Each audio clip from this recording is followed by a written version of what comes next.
So glad you're here. Let's start.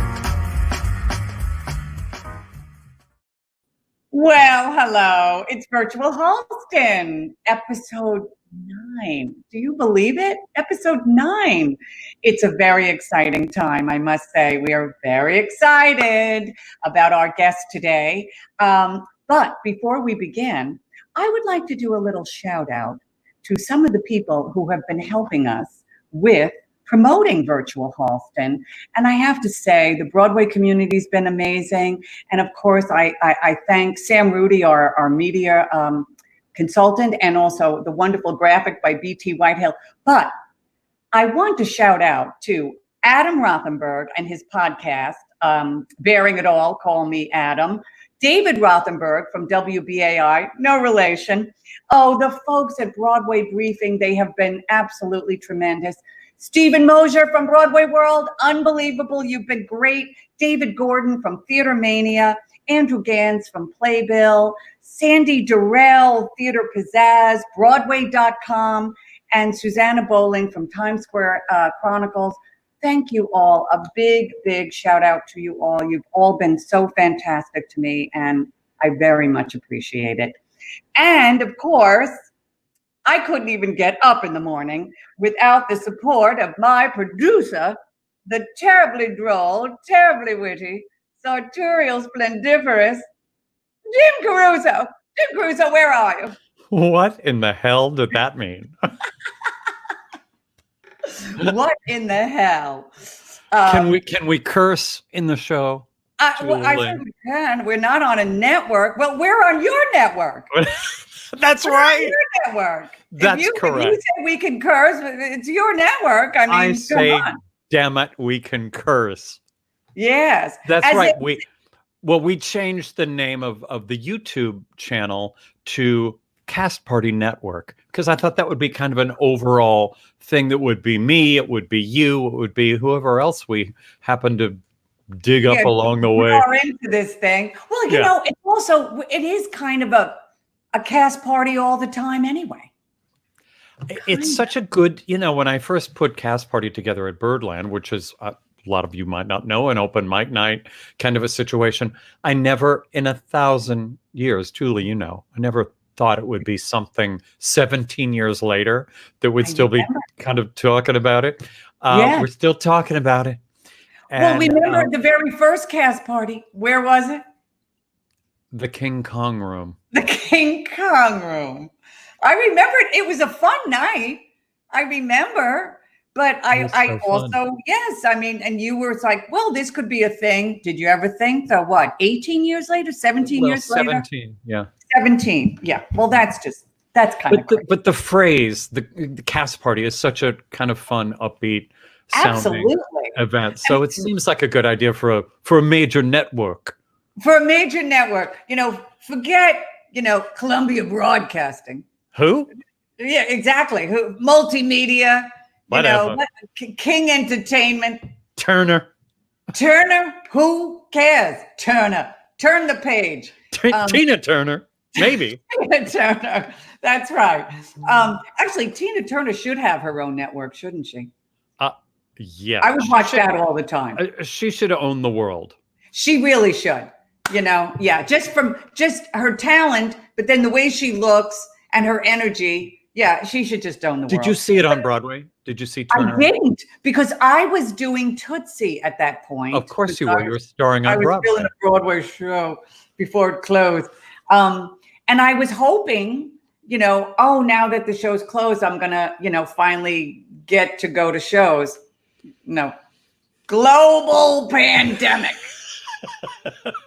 I'll tell you, Adrian Warren, the whole cast. But Adrian Warren is like an animal of the theater. I've never seen anything quite like it. She never left the stage.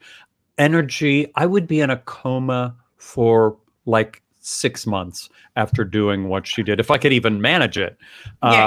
She's extraordinary. She's a force of nature. She really is. And hopefully they'll give her an award at some point. Do you know what I mean? I give her my award. Okay. The Jim Award. The Jim Award. Yeah, the Cast Party Jim Award. Now, wait, you have another announcement, don't you? Do you have I another kind of do. It's not so much an announcement because I can't really give details yet. It's top secret. But we are starting a live pay-per-view concert series from the new Birdland Theater. We're starting to film next week, a beautiful 3-camera shoot with one performer and their one accompanist. It can be a piano player or a guitar player, whatever they do. Right. Or one very funny woman. I don't want to give it away, but the cool thing is there will be no audience. So it'll be a lot like coming to one of my shows. I know.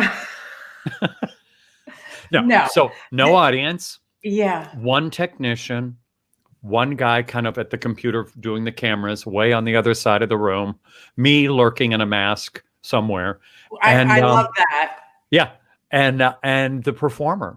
And you're going to do it. It's a little weird, obviously, to do comedy for no audience. So yes. You may have to laugh a lot through that mask. One laugh, I think that might be sadder. Yeah, it actually would be much sadder. But it's going to be a little weird, but I'm very intrigued by it. And what's great is that then people can see the acts. You know, they can see a wonderful concert. They can see, and my show, it's an hour-long show, and they can hopefully laugh, and it will give them a lot of enjoyment.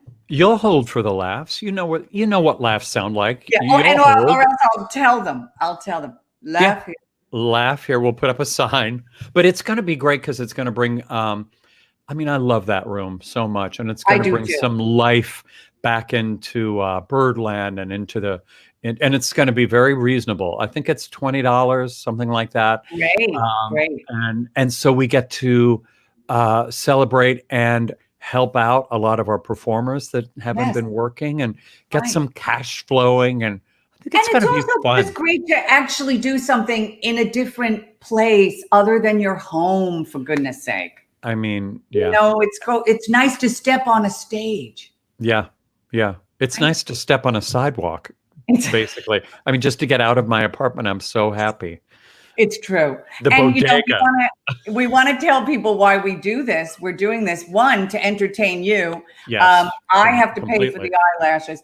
And guess what? The eyelashes actually did go up to $7.99 today. I couldn't believe it. I was like, wait, what's happening? Today at Dwayne Reed, $7.99? How much were they before? Yeah, they were $6.99. They used to be $4.99. I'm getting annoyed. It's like, oh, they know me now. Or they know I'm going to come in with the lashes, and they hike up the price. Anyway, but what we're really doing also is giving a portion of all tips from the tip jar to the wonderful, Pulmonary Fibrosis Foundation. There it is, the Venmo and the PayPal. Please feel free to be generous. I have to tell you, this COVID-19 is, besides making people very sick, and of course, some people actually, it's fatal. But what they're finding is that people who recover from it even have scar tissue on their lungs. And this is what fibrosis is all about. It's scar tissue on the lungs. And, if you have scar tissue on your lungs, you cannot breathe. And it's a terrible, terrible disease. We talked about Nick Cordero, poor Nick Cordero last week. And that's why the Pulmonary Fibrosis Foundation, it's the leading fibrosis foundation. They know everything, and they can help so many people. And I love this charity. And Well, anyway. I have to say, I've known you a long time, but I think of all the things you've done, the proudest I am of you is when you host these incredible events for PFF. They started at Birdland, but they got so big because you get such great stars, and the entertainment is just wildly thrilling. It has been amazing, I have to say. But you've won. I mean, I don't know if you know this. They just sent out this beautiful magazine, PFF. Look at that. Ms. Halston has been very instrumental in raising over $2 million for PFF. Oh my goodness. Oh my God. And look at that beautiful picture. The woman in the middle is Daryl Roth, the wonderful Broadway producer. And, I have to say, next to her is me, but then next to Daryl is also Bernadette Bernadette Peters. My friend Oh, Bernadette wait. Peters. Was that a name drop? Yes, it was.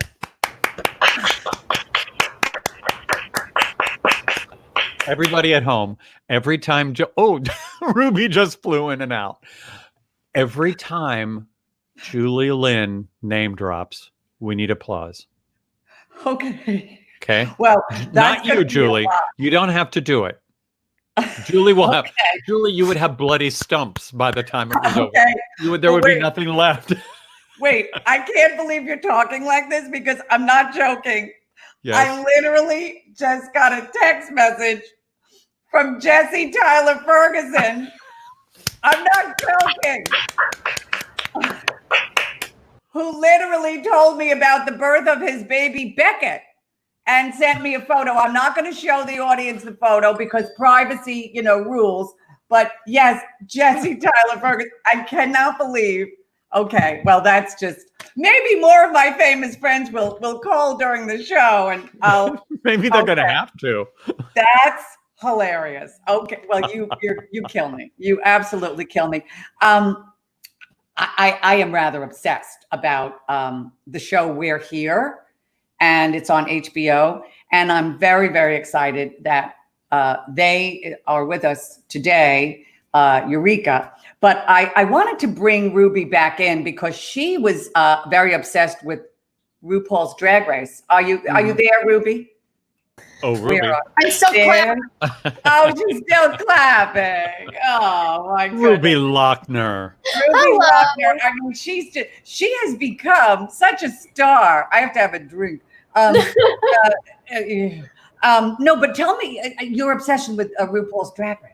Well, I mean, I feel like me and everybody in the world is obsessed with RuPaul's Drag Race. My sister has pretty much watched every single season, and I think I'm like right behind her. I maybe have a couple episodes from the earlier seasons that I missed, but I love RuPaul's Drag Race and what it's done for the world in general. I mean, I think it's just, first of all, it inspires me so much. And I mean, I think it's given so many people the place to feel like they belong. I grew up in Nashville part-time. And whereas Tennessee is a pretty Republican state, I grew up in Nashville, in specifically the one blue district in the state. And I went to performing arts school where the majority of the student body was part of the LGBTQ plus community. I was kind of the minority because I'm straight. But shows like RuPaul and shows like We Are Here really gave the students at my school who kind of fell into all of these different categories, a community, and they felt free to be who they were and free to express themselves because of these shows and because of these fabulous queens. So yes, I am definitely a fan. Well, Ruby just said it beautifully, didn't she? I know. Well, good night, everybody. Thank you. Folks, she's empowered. She's self-possessed. She's beauteous. Bye, Ruby. Bye. Can't have any more of that. She is just too much, isn't she? I know. She's great. And she knows how to produce these shows. It's like falling off a log for her. It's unbelievable how smart she is at the technicals of all of this. I would be in Mount Sinai. It's a good thing it's not up to us. Yeah. No, I'd be in Mount Sinai. Like in the psych ward, really, I would be. I would. Well, that's always a possibility, though. And actually, it's a real possibility. Now, I like to start the show with a little bit of a devotional and aspirational. Okay. And, we are going to be talking about identity and, just characteristics of identity. And, I love this Bible. Joan Crawford's My Way of Life. It is my Bible. And I always want to see if Joan has anything to say about identity, appearance, all that kind of thing, since we'll be talking a lot about that. And sure enough, Jim. Oh. She does. I've been asked if I ever go around in disguise. Never! I think disguise is corny. When I hear people say, there's Joan Crawford, I turn around and say hello.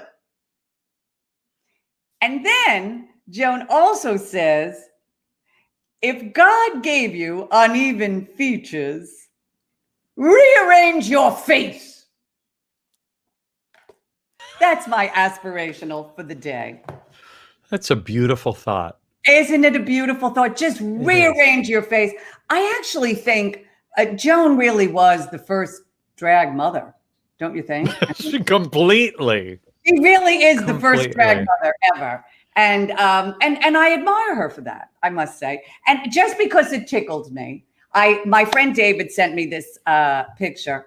Can we put that up, Ruby? A picture. Oh, there it is. How about that? That is Joan Crawford with her adopted son, Christopher. And look at that knife. Happy birthday, Christopher. Happy birthday, Christopher. And she also does look really annoyed at him already. The poor kid. Oof. Wow. I suspect he didn't even get a piece of that cake. Do you know what I mean? I bet she That was gave just for show. It was just for show. It was just for show. Yeah. And then she pulled it away and just said, that's for the guests, Christopher. Yeah. You know. That's for the little poor children. That's for the little poor children. Exactly. Yeah. She liked that. If you're enjoying or if you've just joined us, I just want to once again reiterate that we're doing this to pay for the platforms, pay for my $7.99 eyelashes, and also a portion of this goes to the Pulmonary Fibrosis Foundation, which is so near and dear to my heart. And I must say, Jim, first of all, thank you for that shout out to Broadway Belts.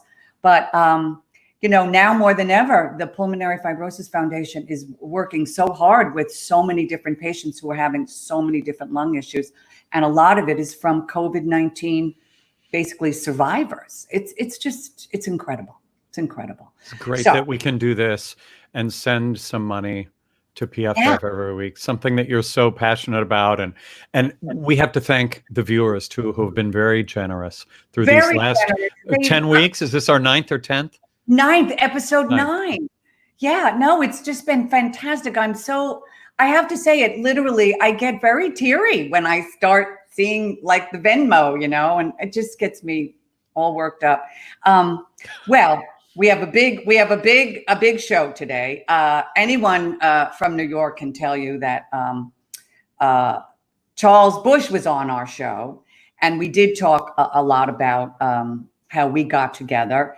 And some people who might not know, the reason I know Charles Bush is because I did a little show called Vampire Lesbians of Sodom many, many years ago. It ran off Broadway for 6 years. And there we are. Oh, there we are.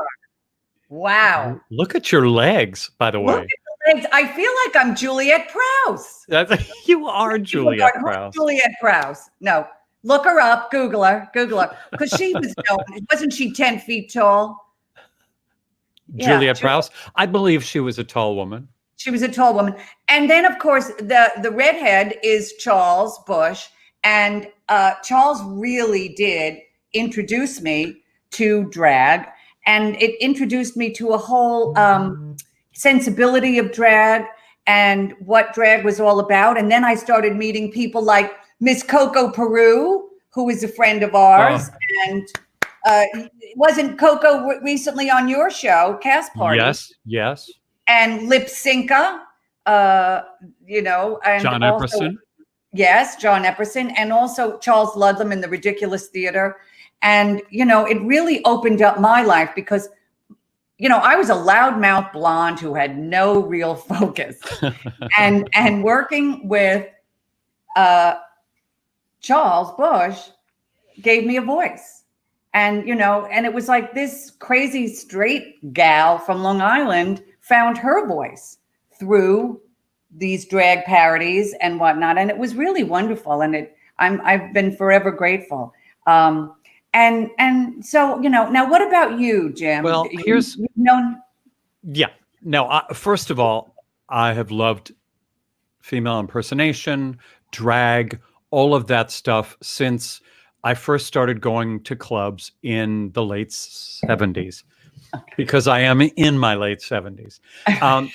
And so I was a dancer, so I would dance back up in these shows for great queens named the Lady Shawn and Trudy Tyler and Diva Sanchez. That's right.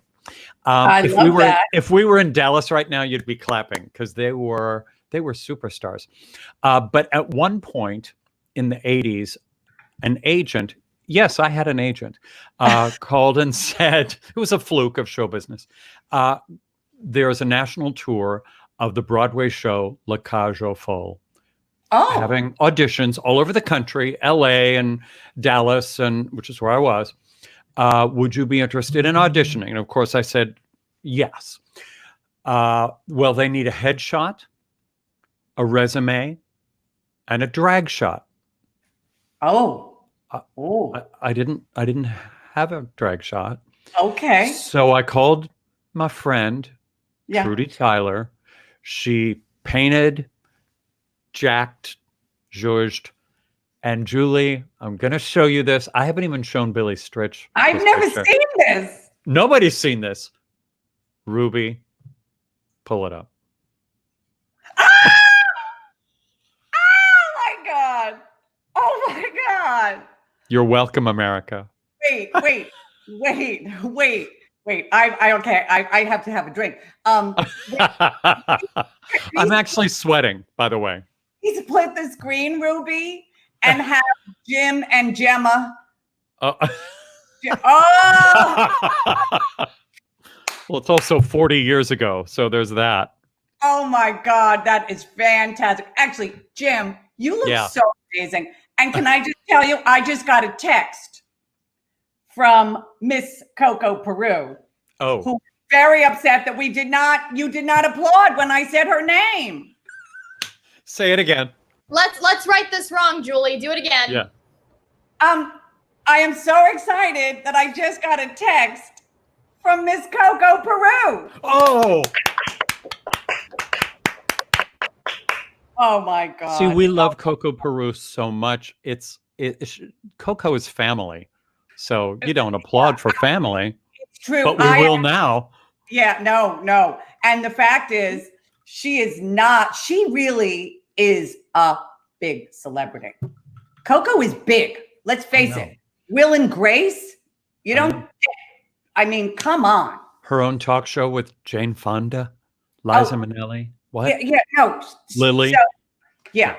And she's also just amazing. She really is. She's just amazing.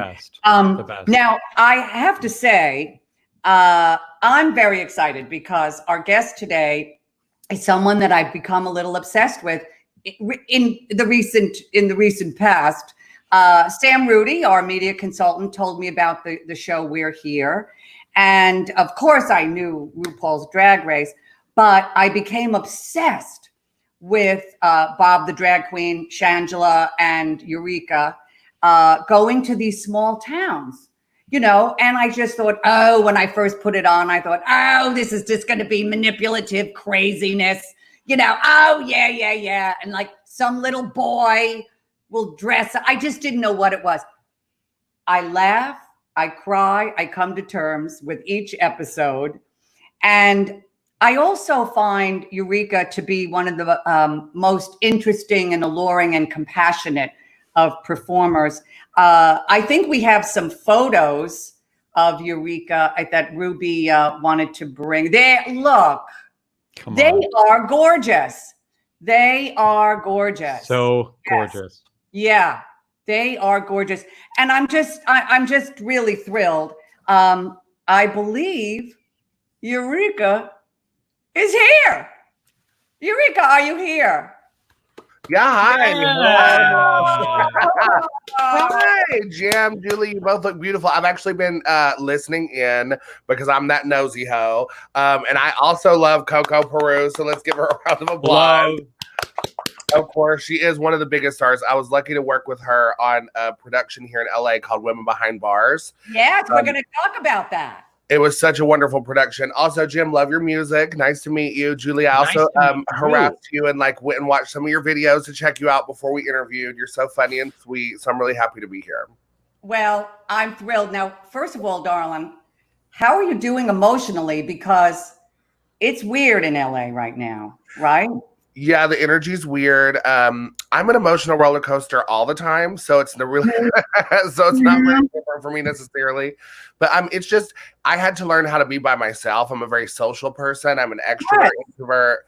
I need human interaction. I love to hug people. So it's like it's different because all your friends are like, ooh, they back up a little bit, like nervous. Yeah. So but I'm doing okay. I'm just staying busy, working on projects, still working luckily because of we're here and stuff. So Good, good. Now, let me ask you, what was the process? Because obviously you were all on RuPaul's Drag Race, but like there's such magic with the three of you, but was there like a process or did they just say, okay, these three are going to be together? Or was there was a big discussion or was there other people they had in mind? Because the three of you are magic together. What was their process about it?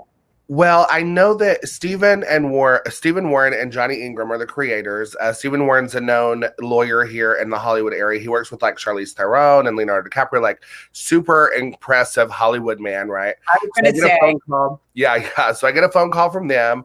I met with them for dinner. They had a few girls that they were like kind of thinking about. I was lucky enough to be one of the first people they had called to meet with. They were definitely dead set on working with me just because they felt like I was a communicative person on Drag Race, very compassionate, things like that. And for this show, going to small towns, kind of the thing they wanted was they wanted hosts that had come from small towns, which most of us have, honestly, that have been on Drag Race, but would be able to relate with these characters or these people, but also like, be fierce and hold our own. And honestly, through discussing with them, Bob and Shangela just seemed like the perfect type. Bob being the type of personality that's extremely politically correct, extremely intelligent, able to communicate with people on like the facts of politics and social justice. But also really funny and creative. And then Shangela being a type of character and person that really knows no stranger, and also comes from a very small town and has a very impressive story of like how she came up and kind of survived and thrived, is really kind of the basis of the show as well. So it just kind of worked. And then me and Bob have worked together, like toured before, like all of UK, like the world actually. Me and Shangela had never worked together before. Okay. But I think being all three big personalities, we're very independent. So weirdly, we're able to enjoy each other. It's not really that competitive, except like a little sisterly competitiveness, like we would all look fierce. Yes. But we're all able to just kind of hold our own, which I think is what makes the dynamic and the magic work, weirdly. Yes. And you're also physically so interesting, because you are, well, no, you're the Elephant Queen because of your strength and loyalty and and size. I'm an Amazon. Excuse me. I'm an Amazon. It's okay. Yes, and Shangela is this little thing. Bob, as you said, the savvy kind of New York sensibility. It's magic. It really is, and I have to say. Because I am as jaded as they come. I love the show and I am moved every time. And I think it's because you are so real and you have gone through a lot and we know what you've gone through. Thank you. Every time I can see you getting welled up about something, it's for real. I mean, you lost your mom. I lost my husband. Do you know what I mean? Sorry. Oh, please. I mean, we could talk, but it's a big deal. It's a big deal, and we see it for real, and that's why we love it. Now you have talked about the fact that Divine was a big inspiration for you, and Divine was. I think we have a pic of Divine in Hairspray because. Yes. Divine, of course, for those of you who may not know, starred in many of John Waters' films and most famously in Hairspray. And when did you discover Divine and how did that affect you and how did it, influence you? Honestly, for me, Divine was kind of brought up in relation to me when I started doing drag. So like people would just reference her often for me. Like people would be like, oh my God, you look so much like Divine. So when I first started getting that notation, I started looking her up, you know, and just like discovering who Glenn Milstead was as a person and as an artist.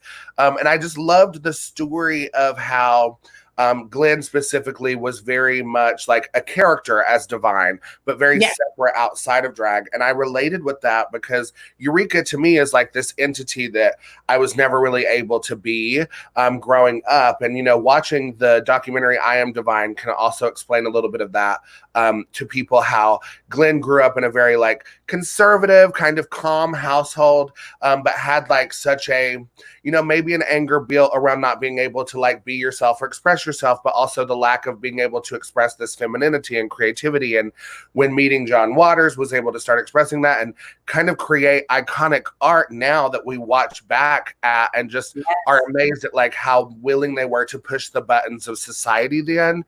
Some of it's really crazy, obviously, but that's the point, is that then it was even more insane to like try to push those boundaries than it is now. And that's what makes it so cult classically iconic, you know, and fearless, right? So she's just a representation of fearlessness and unapologetic that, you know, we as people, when we're trying to discover who we are, we really can take notation from that. Like we can really take that advice, really. Well, what was great too is that Glenn was able to meet up with John Waters, and John Waters, because I know John a little bit, and he's as fearless as Divine was. You know, he's fearless, and that's perfect. It was a perfect, you know, meeting, which was great. I also wanted to ask you.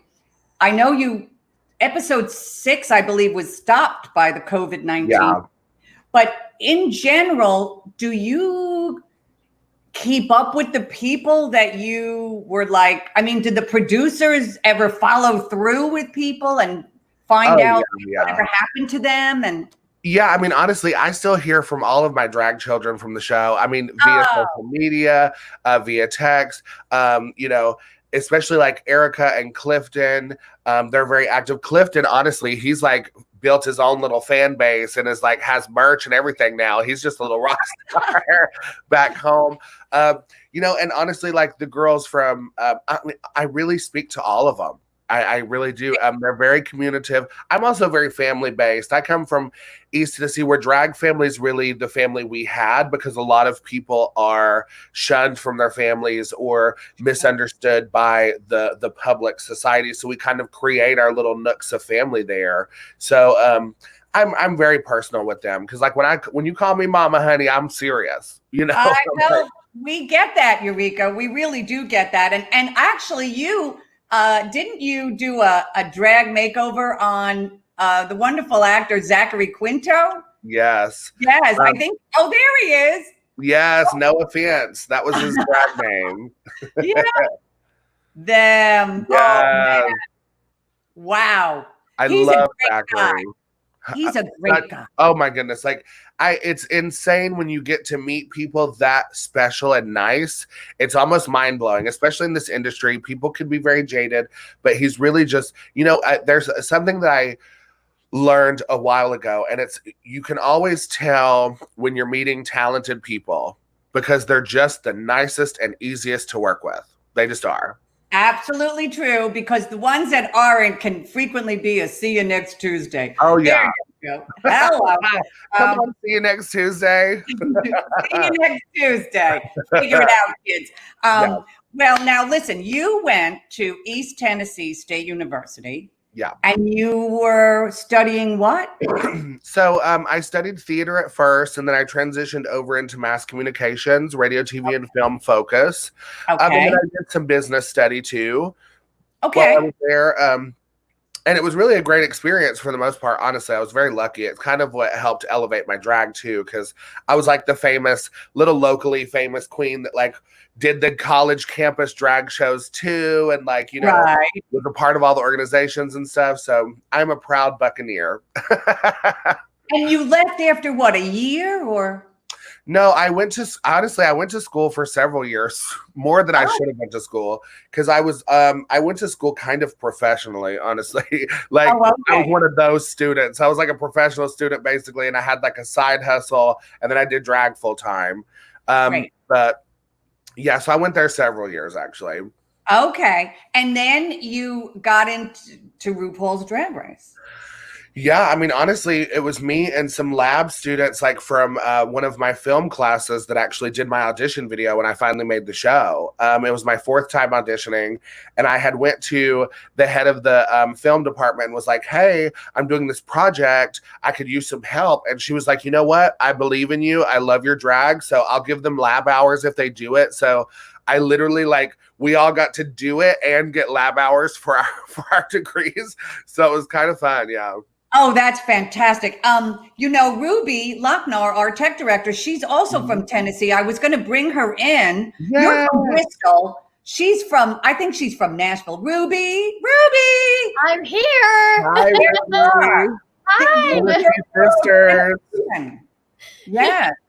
Yeah, so we were talking at the top of the show, but I'm from Nashville, and specifically like Davidson County, which is like the one blue district in Tennessee. Wow. Yeah, literally. And so literally growing up, I mean, it's so funny because you take some place like Bristol, and I was telling Julie, it's like 4 hours away from Nashville without traffic.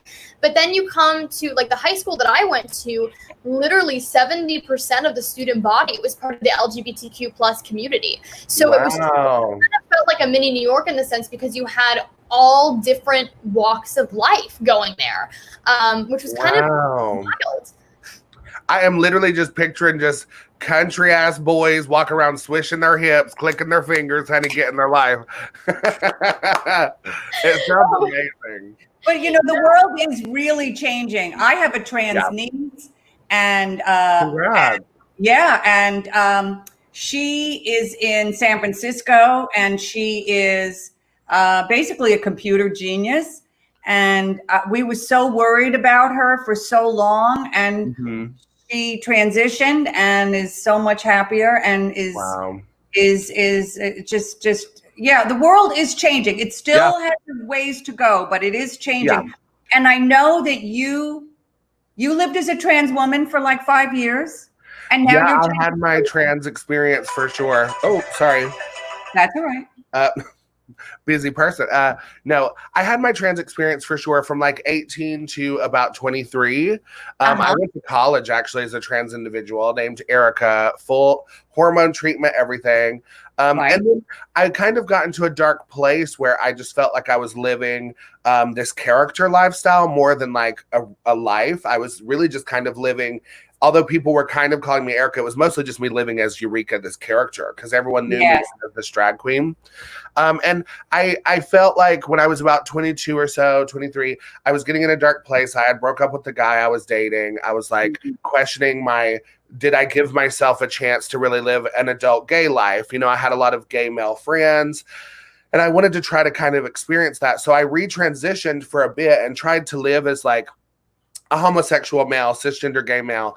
And it also just wasn't right for me. It didn't feel correct. And I was lucky enough to retransition again. It feels like, Lord, I've done a lot of retransitioning, to find gender neutrality, you know, and non-binary. And there's a spectrum and an area there where you don't have to choose a side. I think sometimes we get so sucked into labels. So I'm very blessed to I go by they, them pronouns. You know, I consider myself on the non-binary spectrum. Right. And, you know, some days I feel like a nut and some days I don't. Well, I think years from now, Eureka, we're going to look back and say, wow, what was the big deal? Yeah. Just the way they remember, like years ago, you know, gay people were considered deviants. That was actually like for years, people were like, oh, homosexuality is a deviant thing. Yeah. And, you know, it was even in like the diagnostic manual, I believe. And now, I mean, everyone was like considered communists if you were homosexual. Exactly, you were a communist, you were homosexual. Yeah. Either way, you were trying to overthrow the government, right? And now we look and we just go, "Are you kidding me? Yeah, are you freaking kidding me?" So, do you feel that people are becoming more and more upset, accepting, or do you feel there's still a lot of resistance? I think that there's going to always be resistance from people that don't understand what it's like to be different or can't be happy with themselves. But I think that we're progressing as a community and as a society, really, to get to a point of, not caring so much about everyone else's business, which is really great. And I think the new generation is doing a great job on, pointing out the flaws of our social injustices. And I think that gender and queerness is one of those aspects of our society that are starting to, it's almost kind of popular to be gay anymore. It's like, oh yeah, I love gay people, but also gender, it's kind of becoming a part of language now. We're finally talking about it, like ask people their pronouns, just be polite. So I think that with time, it's going to just become a part of our language, which is great too. I do too. And it'll become much more natural. Yeah, I think so too. Especially at the business setting. Now, I know, because you had said that you are a very social person. I'm a very social person too. And it's hard for us. Do you know what I mean? And I'm also a very huggy. Do you know what I mean? And it's kind of like, and luckily I'm not, I haven't retreated to just, eating pizza, breakfast, lunch, and dinner. Of course, I'm drinking too much wine. I will say that. I feel that, girl. Mine's been vodka. Ooh. Yeah. Okay. Yeah. Too much wine. But anyway, who do you like to hang out with, and who would you love to hang out with? Is there a person or a group that you would love to know and love to hang out with? Oh, I mean, there's several people I would love to get to know, more personally, as far as like people I look up to, like randomly one of my idols is Ruth Bader Ginsburg. I would love to get to sit down and talk to her about her life experiences. And like, I always find myself like really looking up to people that came before me. Like John Waters is someone I would love to like sit down and have a conversation with, also like, there's several artists I could mention, but then at the same time, the people I enjoy hanging out with is like, I'm getting to know my neighbors now. I never really had a chance. Yeah, it's kind of wild. So it's like getting to know like my landlord, even she lives next door. Like there's a whole apartment building next door. Like we're like hanging out and playing video games because we're so close to each other. So we're able to socialize. So it's been interesting getting to know the people I live around. Yeah, no, the same way. It's been fantastic, and they've been really lovely, and they've been very concerned about me because they know I'm a widow, and they check in. You know what I mean? They check in. What a blessing.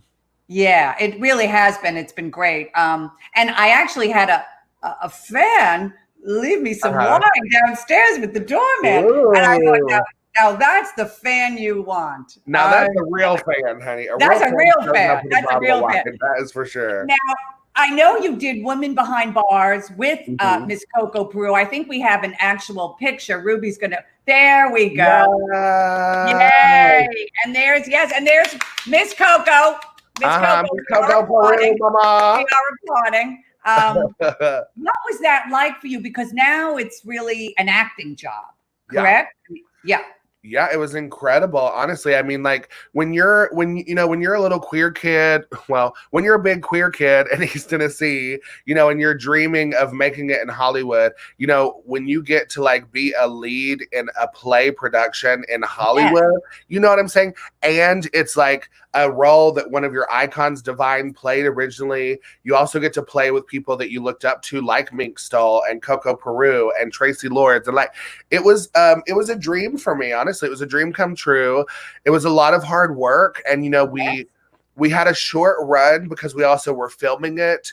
So we had a short rehearsal period. So really, I mean, I have never worked with such a hard-working, diligent cast before. I mean, everyone sweat every day, and also a moment to mention Miss Coco Peru, she really helped guide me a lot in the beginning of our rehearsal to like get to where I needed to be as a character. Like, in an acting sense, you know what I'm saying? She was very motherly. Excuse me. So sorry. She was motherly, but also just a friend, and professional. I mean, everyone just took care of themselves and showed up. And, there was a couple of times where we were delayed getting to stage, but it was never drama. If anyone had an issue, it was like, are you okay? Let's do it. Let's get it done. So it was such a supportive cast. it was a lot of work. I mean, I'm excited they did film it and they'll be releasing it at some point. So I'm excited for the world to get to see it too. We had a great turnout, but it'll be exciting to get to see, I guess, on film, Yes. And also hopefully leading to other acting jobs. Oh, yeah. It's what I love. Yeah. It's what I live for. Yes, I get it, darling. I mean, I'm a theater actress, so it's very heartbreaking right now because there's no theater and New York is, and I'm like, am I ever going to be back on a Broadway stage? It's very heartbreaking. And, I'm also not getting younger. Well, you look great, gal. So you got. Oh, well, bless you, honey. Well, it's Botox. Honey, I'm filled up from my nose to my toes, girl. Yeah, you understand. You understand. So now let me ask you, how do you, because you are so good at talking to people on the show. You have a lot of empathy. You have a lot of compassion. Plus, you make them work. You make them work. But I mean, there are times like even people that are sort of driving me crazy on the show, like, I don't know if I'd have the composure that you do and the compassion. There's a part of me that'd be like, I got to get out of here. Yeah. But you never seem to have you ever had an incident doing the show where you're like, no, I can't do this, or no, not going to be here for these people? I think the only time I can say that I really like hit an emotional point, it wasn't really like an anger as much as like it was just hard on me emotionally, would have been episode 4 in New Mexico with DJ's Way, working with the mother and the sister of the lesbian that committed suicide. Oh, yes. It was so hard emotionally, like being around the family and feeling that energy and the sadness, but also there was a celebration to it too. And there was just such a heavy energy. As an empath, it was a lot emotionally. I think that was the hardest one for me, but working with them, it was easy. But I just remember like going back to my hotel and I would just like, break down with my makeup artist. We would both break down. I mean, even my designer at one point had a breakdown moment because his sister had committed suicide. So it was just very sensitive for my team and emotional. But, that's the thing is it's like we all have our stories. And I was blessed with a beautiful family, but also a family that really went through a lot. So I've been kind of privy to knowing how to talk and discuss, and was always that person that kind of was the ear. And so I think like my upbringing, as tough as it might have been, it kind of prepared me to do a show like this, to be honest. And can we mention your mom? I know she had an unusual and interesting name because your name is sort of in honor and homage to your mom's name. Yeah, her name is Ulrike. It's Ulrike in German, but I chose to spell it like the vacuum cleaner so Americans could pronounce it. But you announce it in American Eureka, but it's actually like Ulrike. So like you like roll the L and the R and like do the little, in there. I love it. And that's a beautiful name, actually, I must say. And you are very into being body positive, the Elephant Queen, the loyalty, the strength. Yeah. Is there an organization that you would like to give a shout out to now that you have this? Is there any organization that you work with or? Oh, yeah. I mean, I really like to support and have been supporting a few campaigns that are still progressing with free mom hugs. I think that was something we talked about in the first episode of We're Here. We also have an organization that Shangela has recently helped create called Feed the Queens. And it's just like feeding entertainers that aren't able to make money during this time. There's also the Breathe Act, which is a political stance on the progression of the Black Lives Matter movement, to also like restrict certain things for police to be able to do when combating and or restraining individuals, especially if they're in pain or suffering. And then, of course, just in general, like the Trevor Project, I love also Campus Pride is an organization that I really appreciate. It's a college campus. They work with like over 400 colleges where they just work with like LGBTQ allied organizations to help like fund or plan events, things like that, which is really cool. And then of course, like the HIV AIDS life cycle, Varsity Gate. I mean, I work with a lot of people. You work with them all, baby. I work with the Trevor Projects and I know that we have their phone number. I just urge anyone who is struggling. It's a 24/7 hotline. Yeah. And I just urge anyone, please, thank you, Ruby, for that. And take that number down if you are struggling in any way struggling. Please feel free to call that hotline. And now let me ask you, future plans. All right, we're in a pandemic. We're in a global pandemic. I was telling Jim, I said, it'll be 2 years since my husband passed away, and it's still difficult, but it was about a year and a half after he passed. I thought, I'd like to go on a date with the man and maybe have a nice dinner. Mm-hmm. Global pandemic. And I was like, wow, I can't have a dinner in New York, Hong Kong, Singapore, Sweden, Malaysia. Nowhere. LA. Nowhere. It's crazy. Well, I'm gonna bring Jim back in. Jim, where are you? I'm in the middle of a global pandemic. I could hear you say that 1,000 times. Here's what I'm so impressed with the show and with the three of you, the stars of the show. The confidence that you bring to the camera, to the screen, is extraordinary. And then the fact that you instill that confidence in people who might not have it. I, as a performer, am awash in issues. I'm a mess. But when I'm on stage, I feel like I fake confidence. Where did you get this overwhelming sense of pride in yourself and joy in what you're doing and that kind of confidence? I think where we all find it, and it's through the pain of getting beat down for so long. You know what I mean? I think we all go through this suffering of, in a sense, of people not accepting us for who we are, but also us beating ourselves up for not molding into a society that wants us to be or act a certain way when we just can't. We're not making a conscious decision to be like, we don't want to be like you. We just aren't. You know what I mean? We're all different. And I think that's where it comes from, is when you finally get to a point where you're like, I'm celebrated for who I am, so this is all I can be, because without being me, I'm not emotionally stable. I'm not. So if I'm going to be a happy person, I have to be myself. And that's where you find it, really. And that's where I think the stories in our show kind of come to a confident place. Is that's what we're not necessarily like trying to counsel or therapeutic anyone. We're kind of life coaching in a sense of like, listen, we know what it's like to go through a lot of shit. But you have to love yourself on the other side, and you have to be confident in yourself, because that's where you're going to find your true happiness no matter what you're trying to get through, right? So that's really where it comes from. And that's why the audience loves the show, loves you, because we see everybody feels that in themselves. Mm-hmm. The people that we think are the most perfect humans are the most awash in issues. Yeah. So I think everybody feels the same way. But also, can I just say, Eureka, yeah, you're very talented.